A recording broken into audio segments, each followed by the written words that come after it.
Yes, so as you can see behind me, there are at least a dozen police vehicles. This empty lot directly across from Roshaw Elementary School has neighbors worried. Nina me encuentró aquí en el banco de alimentos de la zona costera, donde llegó una gran donación. We spoke with some people here today who have been retiring flags. As we see, people are coming in and out. Thank you so much. After riding along with voters, many say issues like water and transparency from leaders are important to them.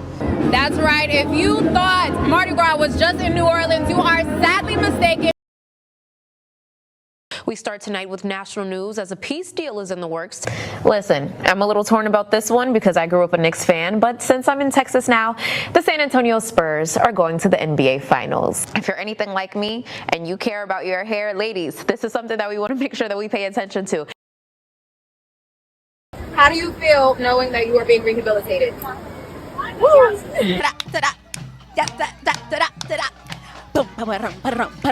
That is Baker Bronx Band. Now, I promised you I would not stop asking questions, and this time, I'm not just knocking on leasing office doors. I'm Jeydah Jenkins, and I'm speaking directly to State Representative Denise Villalobos to see whether or not she believes Texas law should change. For months, I've been reporting on mold across the coastal bend. Bad, real bad. It's ugly. I'm just scared that I'm not gonna wake up. It make me feel like they think I ain't nobody, you know. And as more of you reached out, I had a big question. If Texas updated its mold laws, why are renters still calling me? Last September, Governor Greg Abbott signed Senate Bill 1255 into law. It changed how Texas regulates mold professionals, including removing mycotoxins, which are toxins that can be produced by certain types of mold, from the state's legal definition of mold. But it didn't create new protections for renters, which brought me face to face with Texas State Representative Denise Villalobos. What protections are put in place for renters when it comes to mold? While Senate Bill 1255 didn't create new protection for renters, Villalobos says there's an opportunity to change that. But I do think there is probably a large opportunity next legislative session to do some type of renters' rights bill. And here, along the Gulf Coast, she says this climate makes the issue even more common. And so there does need to be some type of protections and guardrails. So I took her inside your homes, showing her what some of you are living with every day. I don't feel good. I can't breathe. Showing her the videos, the inspection reports, and leaving her with copies of the stories so many of you trusted me with. This is horrible. And it directly impacts your health, especially those that are economically disadvantaged, where you're left out of options. Then I asked her about the families who tell me they can't just get up and move. The grandmother, the single mother, the people who simply don't have that option. And I can only imagine what a single mom with multiple children is living through right now in our community. So I had to ask her straight up, do you think landlords should be held to a higher standard when it's impacting someone's health like that? Looking at that, I would say yes. I also asked her about that grandmother and the single mother who may be watching right now. What help is out there? But long-term change would have to happen at the Capitol. So I asked what it would take to turn your stories into new Texas laws. The key part is showing what you just did to show and prove there is a problem. Do you think that's realistic?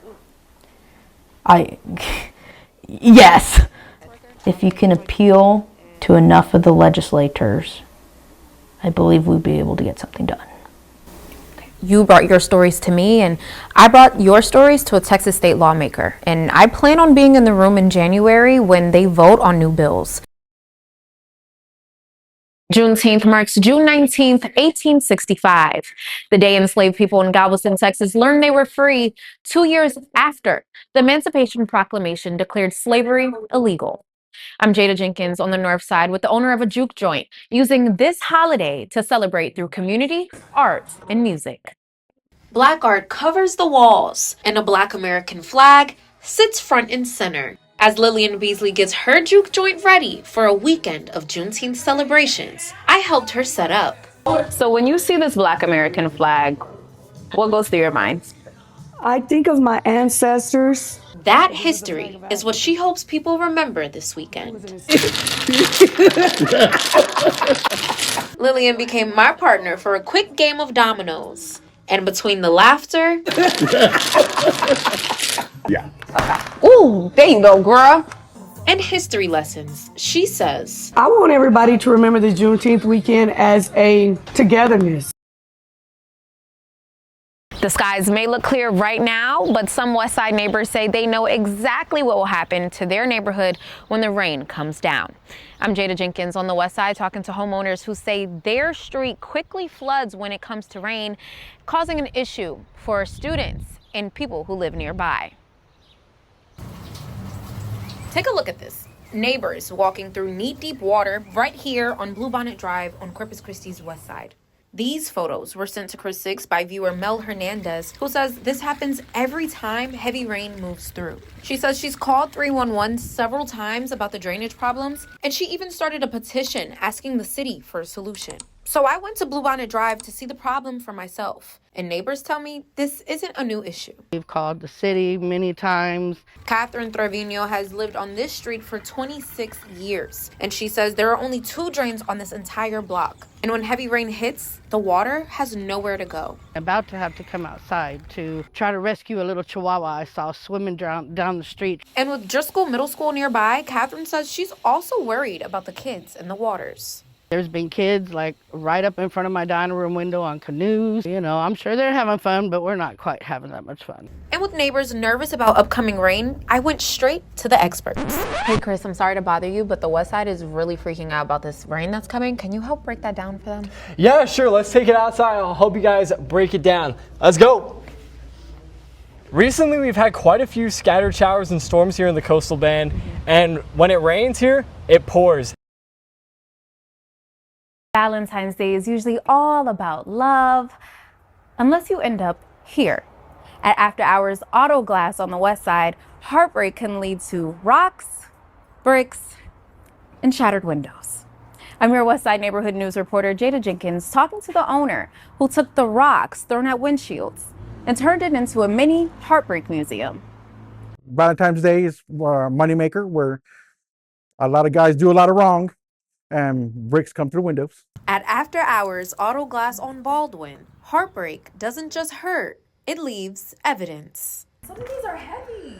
Yeah, like that one right there, that's the one that broke all the windows. This one? This one here. His collection is filled with rocks, bricks, and even a donkey statue. He had nothing to do with it, but he got involved. Mark has run this shop for 20 years and says he remembers the story behind almost every throw. But this one really stood out to me. I saw a Bible verse and I looked at him. I was like, what's going on? He goes, she wrote that on there before she threw it to the back window. He says one customer even kept coming back. Whatever he did was pretty bad. Because he came in for a busted window 9 times. I mean, did you give him a discount? After a while, we became buddies. Mark says love lessons can get expensive. He says he sees this all the time. People don't realize in the glass business that we see this. With some repairs costing up to $3,000 if every window is shattered.